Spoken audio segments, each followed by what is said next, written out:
नमस्कार दोस्तों, मैं Vijay Tiwari the book society में आपका स्वागत करता हूं, जहां हम आज की इस वीडियो के माध्यम से सब्जेक्ट कोड BHDLA 136 के प्रीवियस ईयर क्वेश्चन पेपर को आपके साथ डिस्कस करेंगे। जैसा कि आप सभी को पता है, इग्नू की परीक्षाओं में जो पिछले सालों के जो क्वेश्चन पेपर होते हैं वो बहुत ही ज़्यादा महत्वपूर्ण होते हैं और ज़्यादातर जो क्वेश्चन है वो रिपीट भी होते हैं। तो BHDLA 136 की अगर हम बात करेंगे तो ये हिंदी भाषा से संबंधित विषय है, जहां आपका पेपर जो है वो 100 नंबर का होगा और समय आपको 3 घंटे का दिया जाएगा। क्वेश्चन पेपर 3 अलग अलग भागों में बटा रहेगा आपका। जो पहला भाग होगा भाग का, इसमें आपको 20-20 नंबर के 2 क्वेश्चनों के उत्तर देने हैं और टोटल आपको 4 चॉइस मिलेगी, यानी कि टोटल आपको 4 क्वेश्चन मिलेंगे जिसमें से आपको 2 क्वेश्चन के आंसर देने हैं। फिर होगा भाग खा, यहाँ पर आपके शॉर्ट टाइप के आंसर होंगे और आपको 10-10 नंबर के कोई से भी 4 क्वेश्चनों के उत्तर देने होंगे और टोटल यहाँ पर जो आपके क्वेश्चन होंगे वो 6 होंगे। इन क्वेश्चनों के आंसर जो है वो आप 200 शब्दों में दोगे। और फिर खंड गा होगा, जिसमें आपको 5-5 नंबर के 4 क्वेश्चनों पर टिप्पणियाँ करनी होंगी और वो यहाँ पर आपको क्या है 6 ऑप्शन देगा। इस वीडियो में जो है हम खंड का को पूरी तरीके से व्याख्यात करेंगे और इस क्वेश्चन पेपर को जो है 2 पार्ट्स में हम क्या करेंगे, कवरअप करेंगे। तो चलिए शुरू करते हैं। आज की वीडियो में जो हमारा क्वेश्चन है पहला, वो क्वेश्चन ये है कि शब्दों के महत्व को बताते हुए भाषा के सामाजिक स्तर भेद को स्पष्ट कीजिए। अब देखो, मैंने इन क्वेश्चनों के जो है सारे के सारे जो आंसर हैं वो भी सेट कर रखे हैं आपके लिए। तो अगर आपको इस आंसर की जो है PDF चाहिए तो आप हमारे जो है व्हाट्सएप नंबर पे कांटेक्ट कर सकते हैं, जो कि ये है 9990267852। तो चलिए अब हम पहले क्वेश्चन के आंसर की ओर चलते हैं।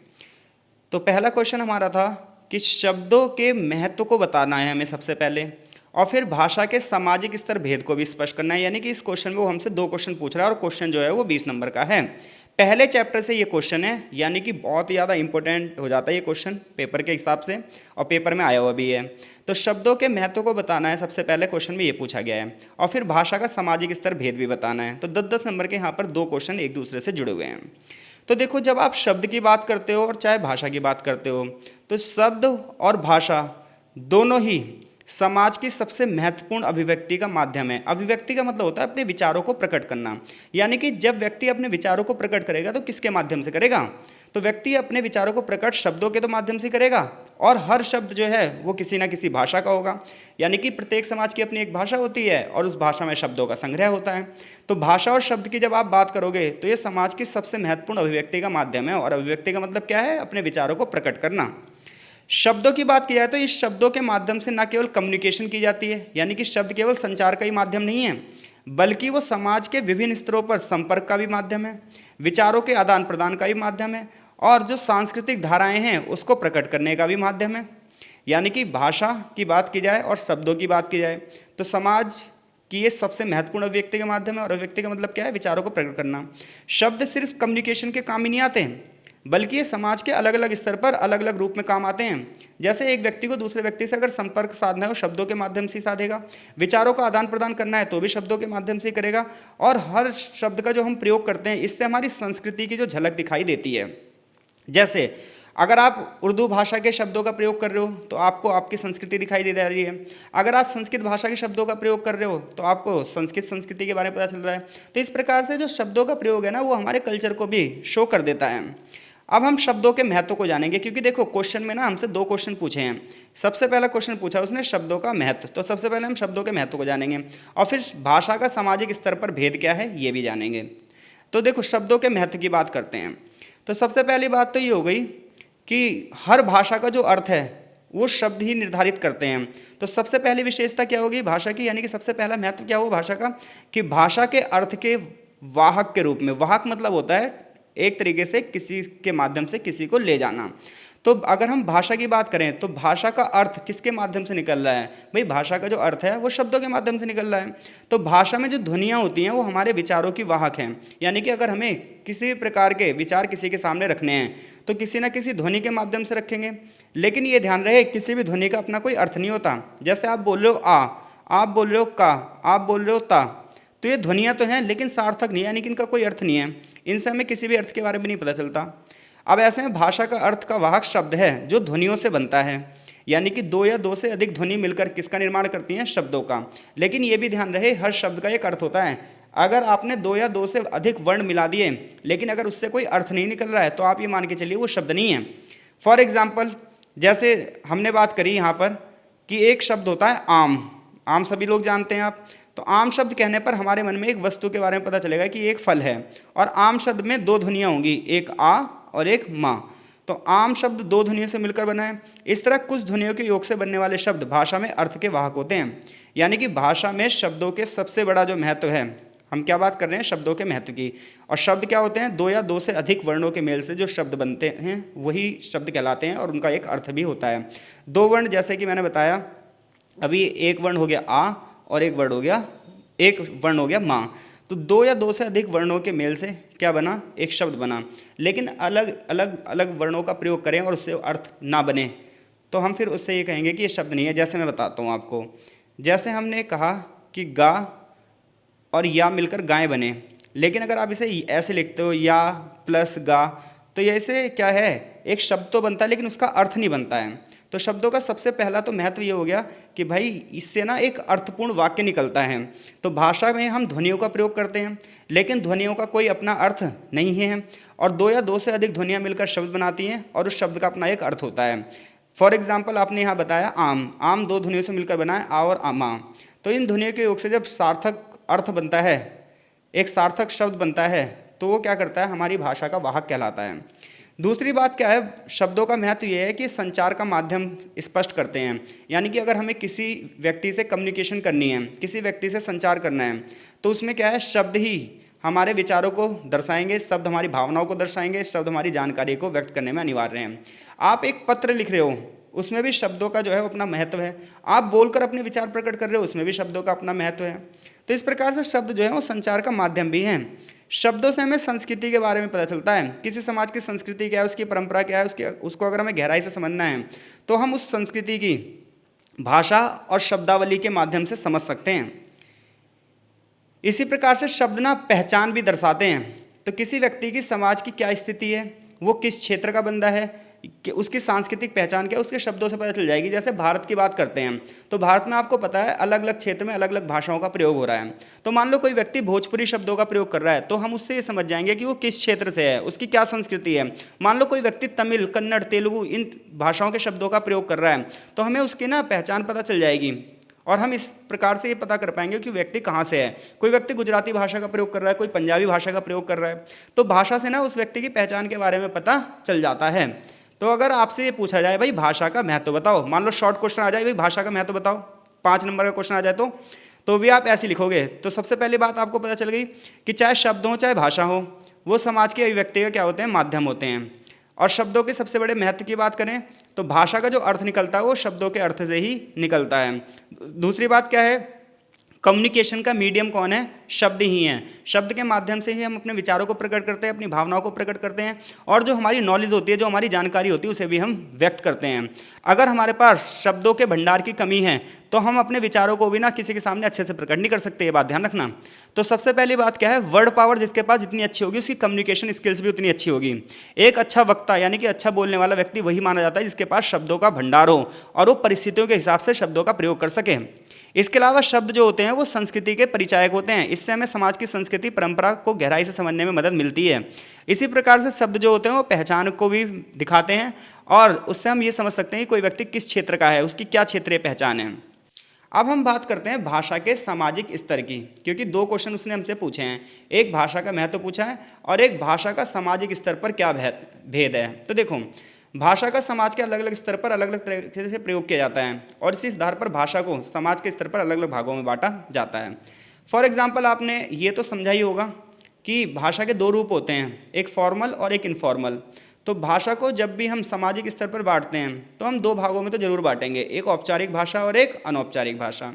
अब देखो, औपचारिक भाषा वो है जो कि आप अपने ऑफिसों में यूज़ करते हैं, किसी सभा में यूज़ करते हैं, किसी समिति में यूज़ करते हैं, यानी कि किसी अनजान व्यक्ति से बात करते समय या ऑफिस में बात करते समय ऑफिशियली लैंग्वेज का जो यूज़ करते हैं हम, वो हमारी क्या होती है, वो होती है हमारी औपचारिक भाषा।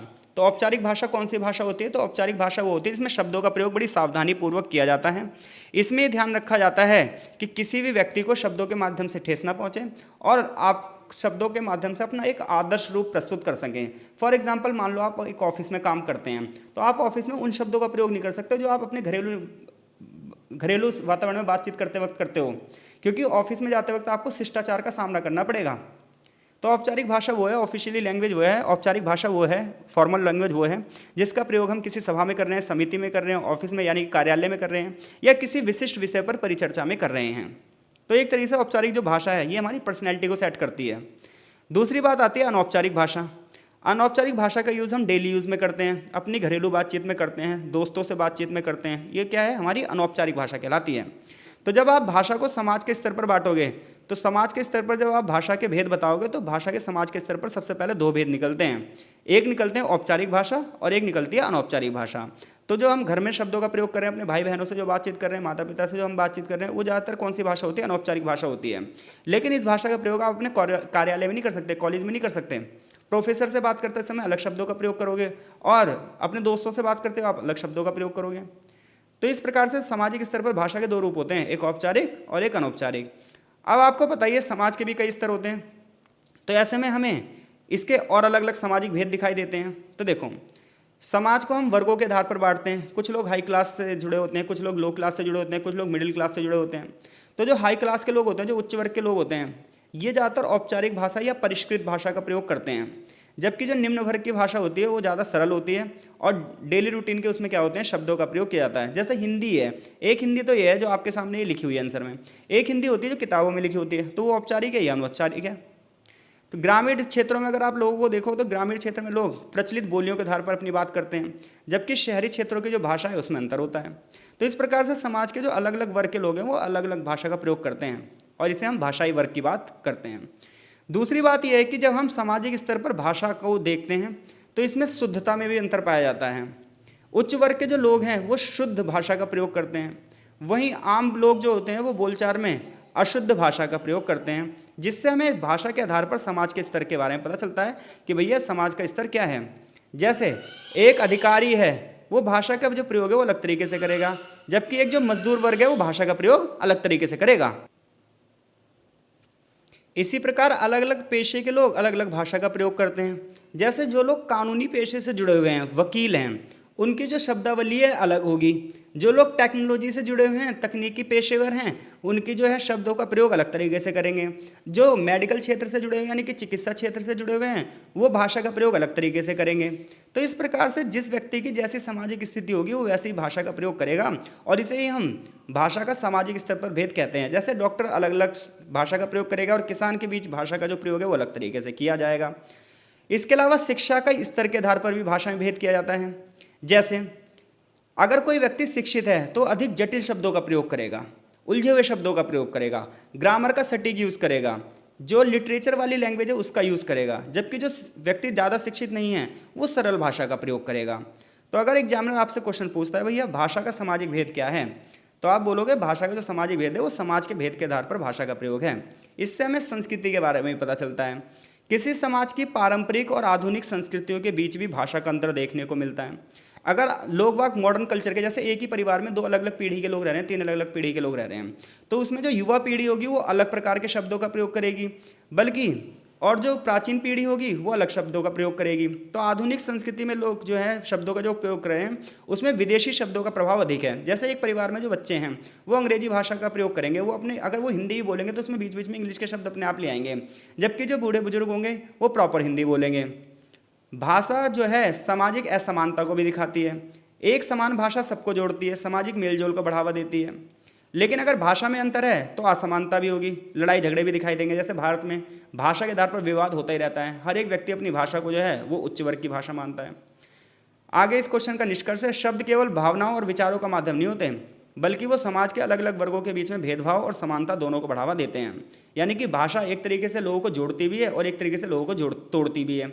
यानी कि अगर लोग एक ही भाषा के होंगे तो वो एक दूसरे से जुड़े रहेंगे, लेकिन अलग अलग भाषा के होंगे तो उनमें सर्वोच्चता का भाव होगा और लड़ाई झगड़े भी होंगे।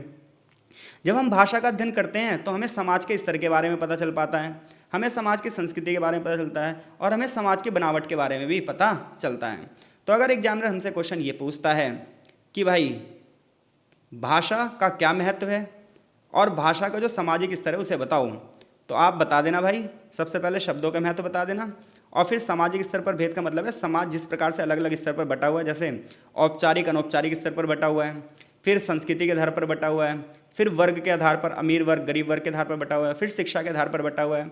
तो जिस आधार पर समाज बटा हुआ है उसी आधार पर शब्दों का प्रयोग भी, भाषा का प्रयोग भी बटा हुआ है। तो मैं ये मान के चल रहा हूँ अगर ये क्वेश्चन आया तो आप डेफिनेटली इस क्वेश्चन का आंसर कर दोगे। अब हम बात करते हैं क्वेश्चन नंबर 2 की। तो जब आप क्वेश्चन नंबर 2 को देखोगे पेपर में, तो पेपर में क्वेश्चन नंबर 2 है कि भाई वाक्य और वार्तालाप की विशेषताओं का वर्णन कीजिए। यानी कि वाक्य की क्या विशेषताएं होती हैं और वार्तालाप की क्या विशेषताएं होती हैं। तो चलो अब इस क्वेश्चन के आंसर को समझते हैं। तो जब आप वाक्य की बात करोगे तो आपको पता है 2 या 2 से अधिक शब्दों से मिलकर कौन बनता है, एक वाक्य बनता है। यानी कि ध्यान रहे इस क्वेश्चन में भी आपसे उसने 2 क्वेश्चन पूछ लिए हैं। एक क्वेश्चन तो उसने वाक्य पूछ लिया है और एक क्वेश्चन वार्तालाप पूछ लिया है। तो वाक्य क्या होता है, जो हम यहाँ पर सेंटेंस लिख रहे हैं, वाक्य को इंग्लिश में सेंटेंस बोलते हैं। जैसे हमने यहाँ पर लिखा कि वाक्य और वार्तालाप भाषा के महत्वपूर्ण घटक हैं, ये इतना क्या हो गया, एक वाक्य हो गया। दूसरी बात है वार्तालाप। वार्तालाप को बोलते हैं बातचीत। क्या बोलते हैं, बातचीत। जैसे हम आपस में बातचीत करते हैं तो उसे बोलते हैं वार्तालाप। तो इतनी बात ध्यान रखना, क्वेश्चन समझ में आ गया आपसे क्या पूछने जा रहा है वो। तो क्वेश्चन आपसे पूछना जा रहा है भाई वाक्य और वार्तालाप की क्या विशेषताएं होती हैं। तो वाक्य का मतलब क्या होता है, 2 या 2 से अधिक शब्दों से मिले हुए सार्थक क्रम को हम वाक्य कहते हैं। यानी कि 2 या 2 से अधिक शब्द मिल जाएं, 2 या 2 से अधिक शब्द मिल जाएं और उनका अपना एक क्या हो, अर्थ भी निकले, तो हम उसे क्या कहेंगे, वाक्य कहेंगे। अर्थ नहीं निकल रहा तो वाक्य नहीं कहेंगे। और वाक्य भी कई प्रकार के होते हैं। अब चलो वाक्य की विशेषताओं की बात करते हैं। तो देखो, चाहे वाक्य की बात करो चाहे वार्तालाप यानी कि बातचीत की बात करो, ये दोनों भाषा के महत्वपूर्ण घटक हैं। यानी कि कोई भी भाषा वाक्य और वार्तालाप के बिना पूरी नहीं हो सकती, क्योंकि हम अपने विचारों को, अपनी भावनाओं को, अपने ज्ञान को दूसरों को जब प्रदर्शित करते हैं तो उसके लिए हम वाक्यों का सहारा लेते हैं, वार्तालाप का सहारा लेते हैं। और ऐसे में इनकी अपनी अलग अलग विशेषताएं होती हैं। अब हम सबसे पहले वाक्य की विशेषताओं का अध्ययन करेंगे। 2 या 2 से अधिक शब्दों के योग से एक वाक्य का निर्माण होता है। वाक्य में जो भी शब्द आते हैं वो एक ऑर्डर में लगे होते हैं, ध्यान रहे। जैसे इंग्लिश में आप सेंटेंस सीखते हो तो कैसे सीखते हो, टेंस पढ़े ना आपने, present tense, past tense, future tense. तो आप कैसे पढ़ते हो कि अफर्मेटिव जो होते हैं वो कैसे होते हैं, सब्जेक्ट प्लस वर्ब की फर्स्ट फॉर्म या एस या ई एस फिर ऑब्जेक्ट, ये प्रेजेंट इंडेफिनिट का रूल है। तो जिस प्रकार से इंग्लिश में शब्दों का अपना क्रम होता है उसी प्रकार से हिंदी में भी शब्दों का एक क्रम होता है। हर भाषा में बल्कि एक शब्दों का क्रम होता है, जिसमें सबसे पहले कर्ता आता है, क्रिया आती है, कर्म आता है। लेकिन अलग अलग भाषा में अलग अलग तरीके से इनका प्रयोग होता है। तो बस ये ध्यान रखना, 2 या 2 से अधिक शब्दों के योग से एक वाक्य का निर्माण होता है। और वाक्य में जो शब्द आते हैं वो एक ऑर्डर में आते हैं, यानी कि कहीं पर भी कुछ भी लगा दिया। और इस प्रकार से एक ना अर्थपूर्ण वाक्य हमें मिलता है, यानी कि एक वाक्य का अर्थ पता चलता है। इस प्रकार एक वाक्य की सबसे बड़ी विशेषता ये है कि वो वाक्य अपने आप में अर्थपूर्ण होता है। तो कोई पूछे भाई वाक्य की विशेषता क्या है, तो आप बोलोगे वाक्य की सबसे पहली विशेषता ये है कि एक वाक्य जो है वो एक अर्थपूर्ण होता है। यानी कि जिस वाक्य का अर्थ ना निकले वो वाक्य हो ही नहीं सकता। तो 2 या 2 से अधिक शब्द मिलकर वाक्य बनेंगे, जिनके माध्यम से हम अपने विचारों को प्रकट करेंगे और उसका अपना एक अर्थ भी होगा। अगर अर्थ नहीं है तो वाक्य नहीं है। वाक्य भाषा की न्यूनतम इकाई है जिसके माध्यम से अपने विचार व्यक्त करते हैं। और इसकी विशेषताएं क्या है, तो देखो, वाक्य की सबसे पहली विशेषता होती है पूर्णता। किसी भी वाक्य को जब हम बोलते हैं तो वो अपने आप में पूर्ण विचार को व्यक्त करता है। अगर किसी वाक्य से हमें पूर्ण विचार नहीं पता चल रहे तो हम फिर वाक्य को समझ ही नहीं पाएंगे। जैसे यहाँ पर उदाहरण है, मैं स्कूल जा रहा हूँ, तो इस वाक्य से हमें यह विचार पता चलता है कि मैं कहाँ जा रहा हूँ, स्कूल जा रहा हूँ, पूरी बात पता चल रही है। इस वाक्य में क्रिया हो रही है, क्रिया क्या है, जाना। तो कोई व्यक्ति जो कार्य करता है उसे क्रिया बोलते हैं। कर्ता कौन होता है, जो व्यक्ति होता है। तो यहाँ पर कर्ता कौन है, मैं। और उद्देश्य कि कहाँ जा रहा हूँ, स्कूल जा रहा हूँ। तो वाक्य हमेशा क्या करते हैं, पूर्ण विचार को व्यक्त करते हैं कि भाई कर्ता जो है वो क्या काम कर रहा है और किस लिए कर रहा है। तो वाक्य की पहली विशेषता हो गई। दूसरा, वाक्य में संयोजन होता है, यानी कि एक ऑर्डर लगा होता है। संयोजन मतलब मिलान होता है। तो वाक्य का निर्माण मुख्य रूप से शब्दों और वाक्य के अंशों के संयोजन से होता है। इसके 4 भाग होते हैं। हर वाक्य में एक कर्ता होगा, यानी कि एक सब्जेक्ट होगा जो काम को करेगा। जो काम होगा उसे क्रिया कहेंगे और जो बचा हुआ होगा ऑब्जेक्ट कर्म होगा। इसके अलावा विशेष्य विशेषण इन शब्दों का ही प्रयोग होता है। तो एक जो वाक्य होगा उसमें ग्रामेटिकली संयोजन भी होगा, कर्ता होगा, क्रिया होगी, कर्म होगी। इसके अलावा विशेषण भी हो सकता है, विशेष्य भी हो सकता है, समासों का प्रयोग भी हो सकता है। तो ग्रामेटिकली जितनी भी चीज़ें होंगी वो जुड़ती ही चली जाएंगी। वाक्य की तीसरी विशेषता है कि ग्रामेटिकल इसका स्ट्रक्चर होता है जिसमें उसे सही ऑर्डर में लगाया जाता है। चौथी बात ये होती है वाक्य के भी ना अलग अलग प्रकार होते हैं। जैसे एक सामान्य वाक्य होता है जिसमें हम किसी चीज़ का सिर्फ क्या करते हैं, वर्णन करते हैं, किसी फैक्ट को बताते हैं, किसी विचार को बताते हैं। जैसे मैं कह रहा हूँ आज मौसम अच्छा है, तो आज मौसम अच्छा है, मैं वर्णन कर रहा हूँ आज के मौसम का, सिंपल प्रेजेंट है। लेकिन अगर मैं क्वेश्चन पूछूं तो क्या हो जाएगा, इंटेरोगेटिव, यानी कि प्रश्नवाचक वाक्य हो जाएगा, और इसको हम प्रश्न पूछने के लिए प्रयोग करेंगे, जैसे क्या आप बाजार जा रहे हैं। इसके अलावा इसे हम निगेटिव यानी कि नकारात्मक वाक्यों में भी प्रयोग कर सकते हैं। जैसे मैं बोलूं आज हम नहीं पढ़ेंगे, तो यहाँ पर जो नहीं है वो नेगेटिव वाक्य है। तो वाक्यों के भी अलग अलग प्रकार होते हैं, एक होते हैं सकारात्मक वाक्य या वर्णात्मक वाक्य, जैसे मैंने बोला आज मौसम अच्छा है।